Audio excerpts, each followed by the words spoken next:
So one minute I'm a regular trekker, really happy that I have successfully completed a once in a lifetime trek through the Himalayas in Nepal.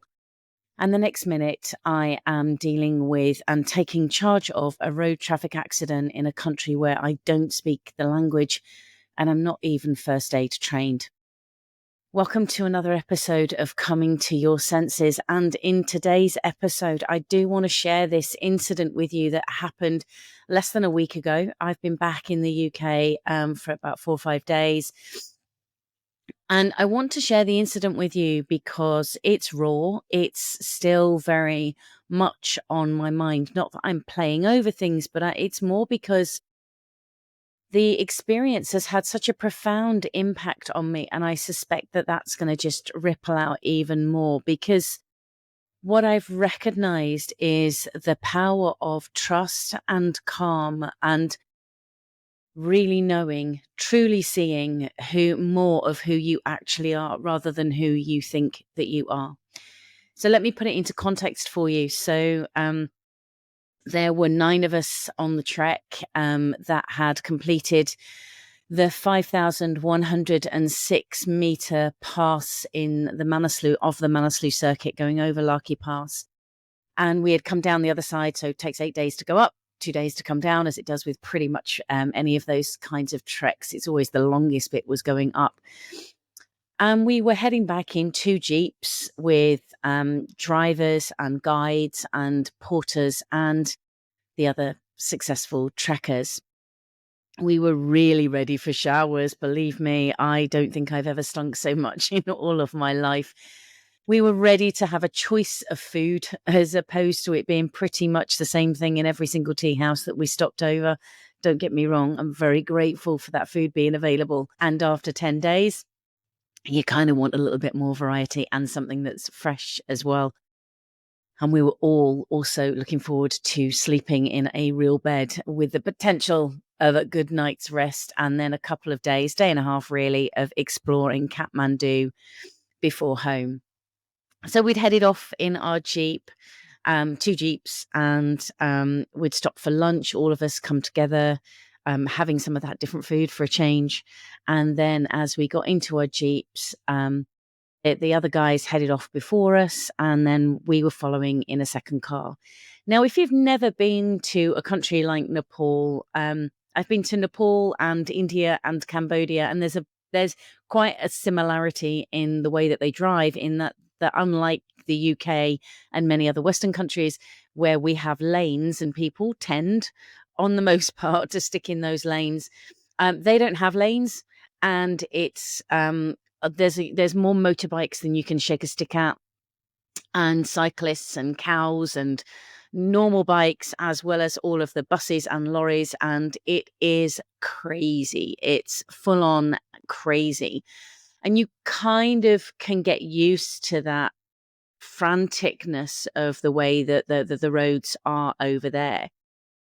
So you're not unused to seeing something by this point in particular. You're not unused to seeing something of people crossing the roads at really wrong angles, and vehicles coming towards you, and it looks pretty much head on. Cows being in the road, as I've already said, all sorts of really random things. But we were going along in our jeep, and I could see out of the front windscreen. And what I could see was around about 100 people completely blocking the road. Just this mass of people is what I remember seeing. And I said, "Oh, what's going on here?" And our guide said, "Looks like there's been an accident." And then one of the other guys that was in the car said, "That's our car." And I genuinely don't know what came over me, because our Jeep started to slow down, but I'm pretty sure it hadn't come to a stop before I'd opened the passenger door. I didn't check for traffic. And I just ran. I'm not first aid trained at all. And I'm pretty sure if there was, if there was video footage, then we could pick it apart as to what I could have, would have, and should have done if I'd have known any different. But something weird happened for me in that moment, knowing that I'm not first aid trained, knowing that I can't speak Nepalese. I've never managed a situation like that before. I've only ever been in a car accident in the UK, and that was me that had to be taken out of the car. But what was really interesting was I'd had a simple mantra, 3 words for the whole. It was an intention and as well as a mantra for the whole of the trek. And that was simply trust every step. Now, when I'd first set that intention of trust every step, I was really thinking about the literal sense of that with every foot that I placed, because I knew that we were going to be walking across uneven paths, paths that were very narrow. We were going to be walking over landslides. We were going to be walking over paths with a sheer drop to one side. So all of that for me is an extremely uncomfortable thing to do. So I'd had this mantra of trust every step to remind me to, even when I'm tired, to go slow. Don't get haphazard with my feet. Be aware, be present, so that I could trust every placement of my foot as I was doing this trek. If you've listened to the first episode of Coming to Your Senses, you'll know that in the early 2000s, I experienced a breakdown. I tried different therapies, but it was coaching that truly helped me transform my life. Initially, when I discovered coaching, though, I couldn't afford it. And it was a kind soul who sponsored me not only to have coaching, but also to train and become a coach. And my promise to them was that I would pay it forward. And I've done that in many ways over the years, initially through social media and private Facebook group called Confidence Revolution, and also through Coming to Your Senses, the podcast. But it triggered for me a passion to really want to make and create a secure, supportive space for people to be able to come together and have conversations that transform their lives. So I created the Conscious Conversations community. It's a group where we meet on more than once a month, and we have a focused theme which is guided by the community and facilitated by me. There's hundreds of hours of learning and resources and materials to help you transform your life in a like-minded space.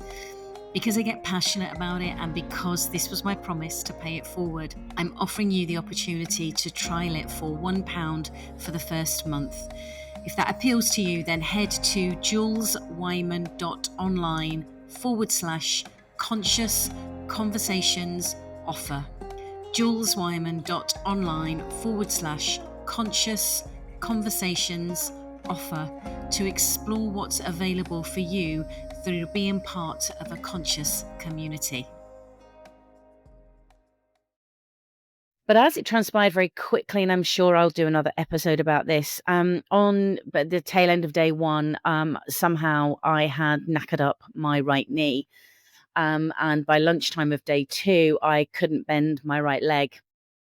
And so by the end of day 2, my knee was ballooning up. I was in absolute agony.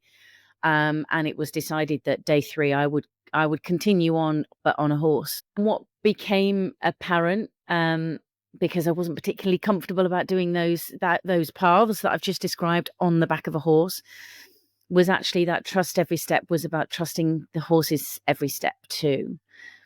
And then it became trusting every step more on a metaphorical sense of it, of trusting the step of me being on the horse was also part of the process. It wasn't just about me completing it through having to place my foot on the path.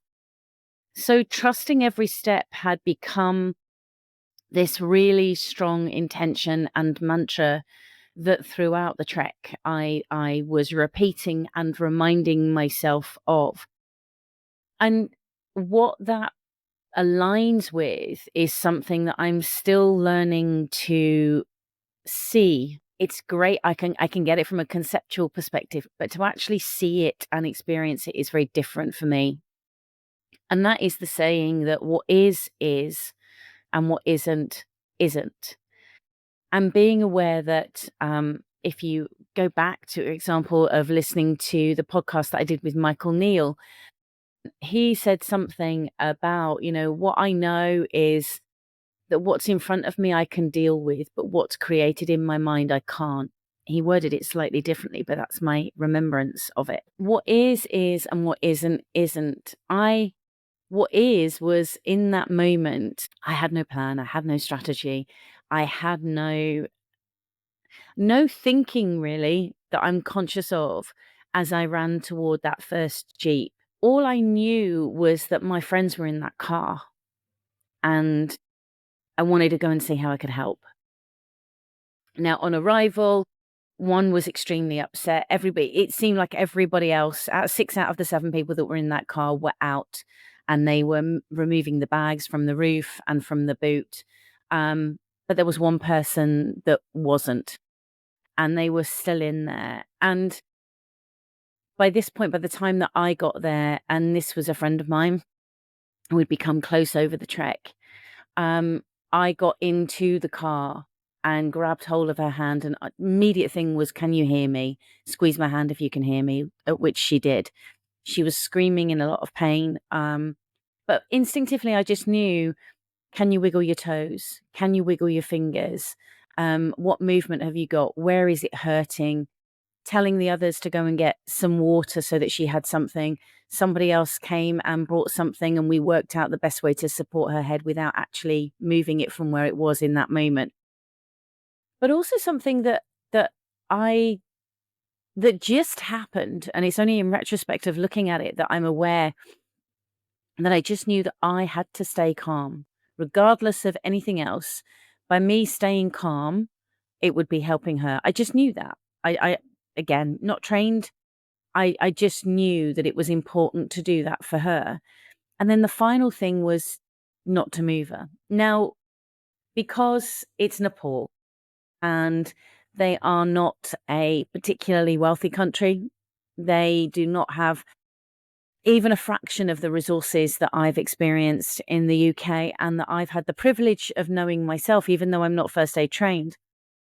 They didn't have the knowledge, the police didn't have the knowledge of not to move her, and automatically went to grab her to pull her out of the car. And I knew that that wasn't the thing to do. So lack of Nepalese language, lots of gestures and instructions were being exchanged in order to be able to do everything that we could in that moment. Now, at the end of the day, actually, the details of that and everything that unfolded subsequently from that aren't really what's important. The reason I wanted to share this, specifically in this particular episode of Coming to Your Senses, is that what I had the opportunity to experience was the power of calmness. So I wasn't consciously thinking, stay calm, stay calm, stay calm. It was just this overwhelming sense of calmness. And to me, that was that trust. Trust every step, trust this moment, trust being here right now. And what then seemed to happen to me was that because of that calmness, I had clarity. I seemed to know, again, I want to reiterate, I'm not trained here. I'm not first aid trained. I knew what to say, how to communicate it to these people that I couldn't speak their language. They couldn't speak mine. I knew how to communicate with the person who was injured to be able to support them. But also ask questions that I just knew were the right questions to be answered. I have no idea how, but it was through that calmness and clarity, is my assumption, is that those questions came out. And because, again, it's a country that's extremely poor, they don't have the kind of services that we do here in the UK of an ambulance with sirens, and that people move out of the way, and that stretchers actually fit in an ambulance, which was a problem that we had to navigate. And all of the problems, there were many problems that were coming up extremely fast. But being in this experience of calmness gave me the clarity to find solution really quickly.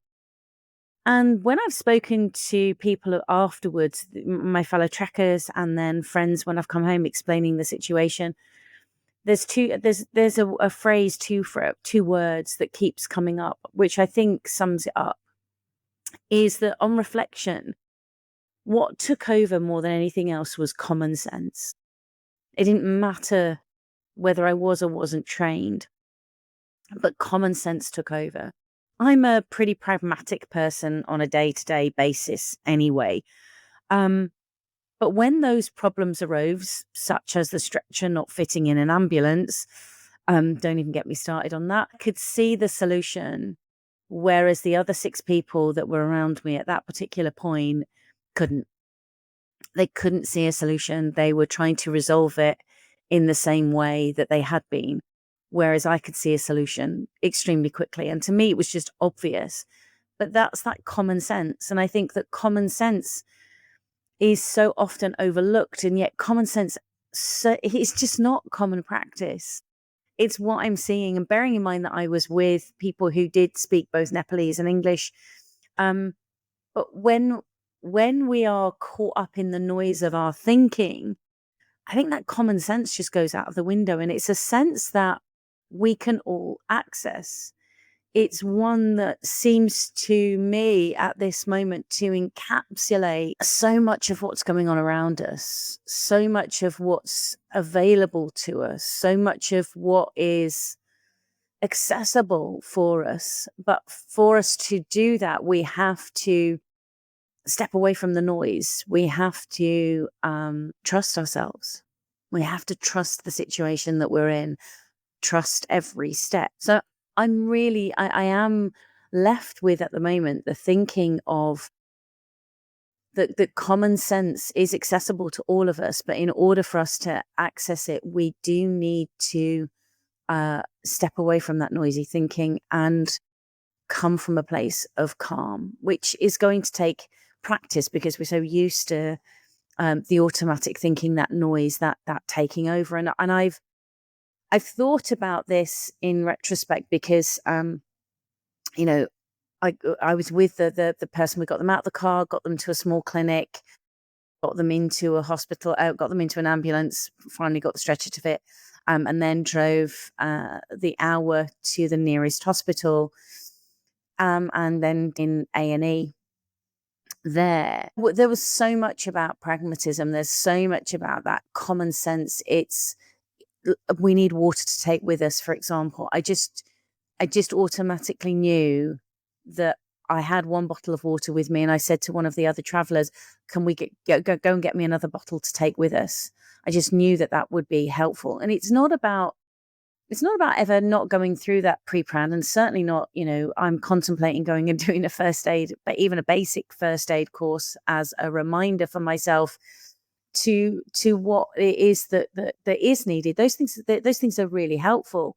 And I'm not saying that everything that I did was the right thing.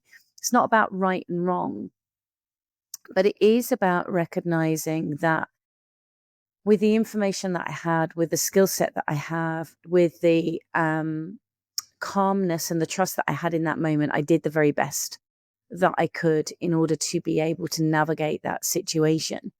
And I think that so many of us, we spend a lot of time trying to prepare for and plan for and be strategic, and control life to be the way that we want it to be, control situations to be how we want them to be, to attempt to control how we want others to perceive us.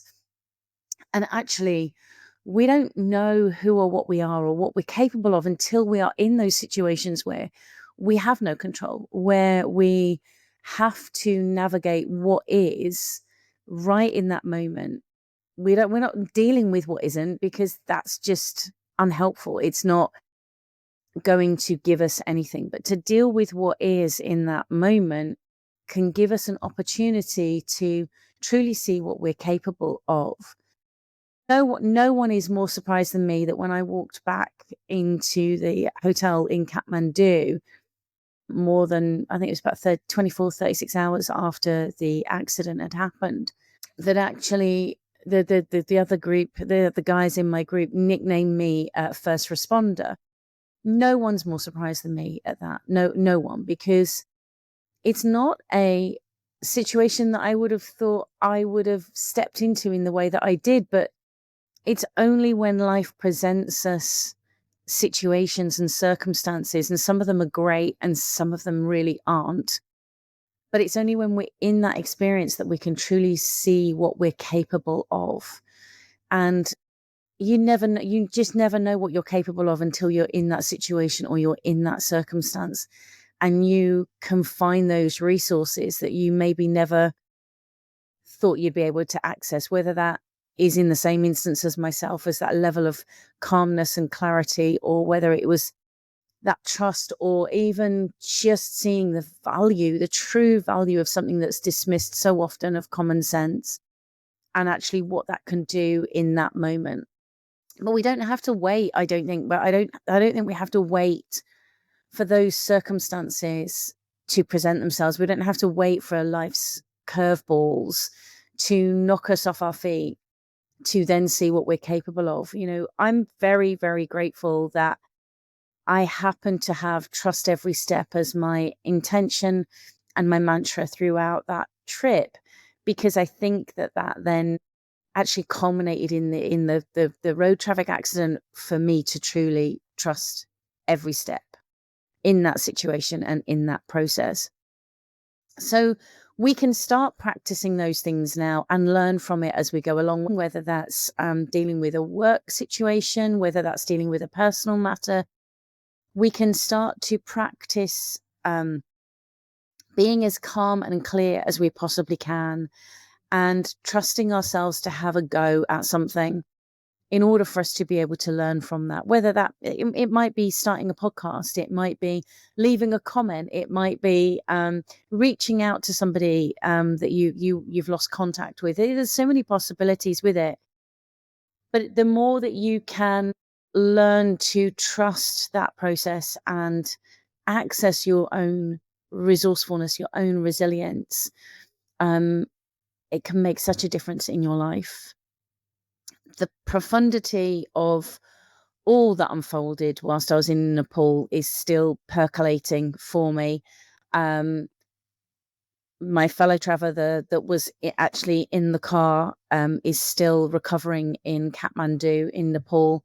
They had an operation 2 days ago, and they are up now walking. So all is looking good, and hopefully they're going to be home within the next week. So I wish her a speedy recovery, which she seems to be making anyway. She's so strong and amazing. I'm back in the UK with a deeper, more profound sense of those 3 words of trust every step than I ever thought imaginable, and a deeper knowing that I can handle life's curveballs, as I'm pretty sure you can too. And the power of something as simple as common sense is something we can all access, and it really can make a difference to our lives to practice that and know that and utilize it every day. Now, if you know somebody who is dealing with a tough situation, then share this podcast with them. This particular episode may resonate if they're having a particular tough time. And if you want to send best wishes to the person who was in that car accident and is recovering, then please do put that in the comments and I can share those with her. Remember to like and share and subscribe.